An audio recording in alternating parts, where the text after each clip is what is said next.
Hi, I'm Raf de Kimpe and we're here at Money 2020 USA in Las Vegas with Domingo Guerra from Incode. Hi Domingo, how are you? Great to see you, Raf. How are you? Good, good, thank you. Please introduce yourself. I'm Domingo Guerra. I'm the Executive Vice President of Trust at Incode. And tell us some more about Incode, what makes you unique? Incode is a biometric identity company, and we help humans verify their identity anywhere they might be, whether it's online or at a physical place like a stadium.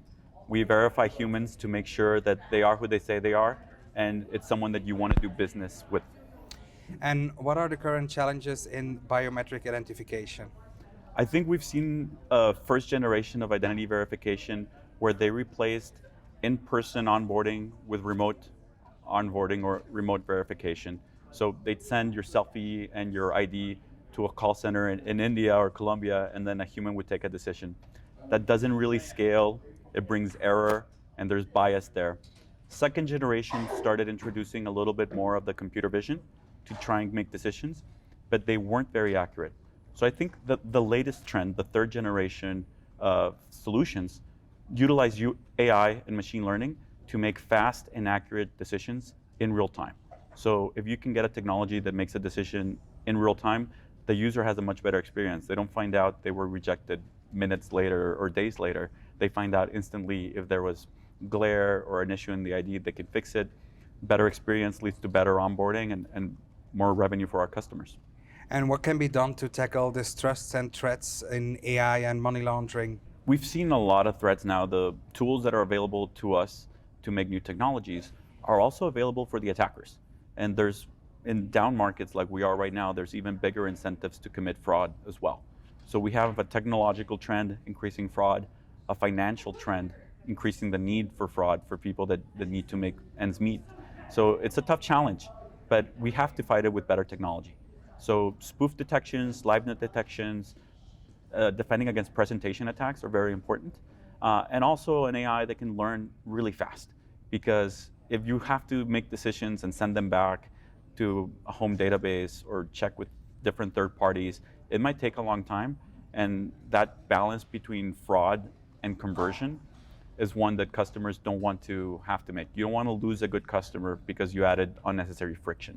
So being able to make the decision at the edge on the device is really important. And that's really where the highest technology can yield the largest result in terms of more onboarded users.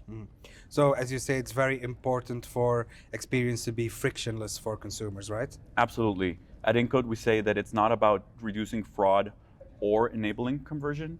It should really be about and. So how do we make the best user experience for all users and only step up friction when it's actually required? There's bringing in device intelligence, behavioral intelligence, obviously identity intelligence and threat measurements to make custom experiences for different customers based on their actual security needs. And what do you think has been a major trend in fintech in 2023? I think a lot of the major trends are around, we saw the fintechs thrive over the last bull market. And now it's been a little bit slower, a little bit more difficult. So reducing fraud is more important than ever. Reducing costs, reducing manual labor and human element have been really important. And that's where the products really differentiate themselves. Whereas before, if customers are lining out the door to try and enter your site or open an account, they would put up with maybe not the best customer experience. That's not the case anymore. Now we've seen customers that they're really looking for best of breed solutions.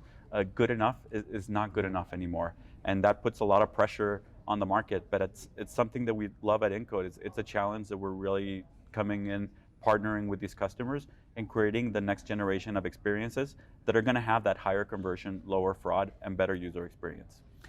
And then what does the future hold for Incode? What's on your roadmap? We see reusable digital IDs as the future. There's a lot of user fatigue of repetitive onboarding. I open an account with this fintech, I upload my passport. I open an account at a crypto exchange, I upload my passport. I check into my airline, I upload my passport. And as users, we're getting tired of it, and it reflects in the onboarding success or failure rate. So how do we reuse identities? I think that's the future. Being able to verify instantly with just a selfie without having to provide additional documents because you're already trusted in this identity network is what's going to enable that. So we partner with our customers to obviously all of their users create a digital ID, but then all of the users from our other customers and partners also do that. Creates a massive ecosystem of tens of millions of verified users that now can open any account or verify their ID or change their passwords or whatever they need to do with something as simple as a selfie. So onboarding in seconds instead of minutes, that's the future. Wow, that's going to be amazing. Well, thank you so much for coming to us and sharing your time with us here at Money 2020 in Vegas. Thank you for having me. It's been a pleasure.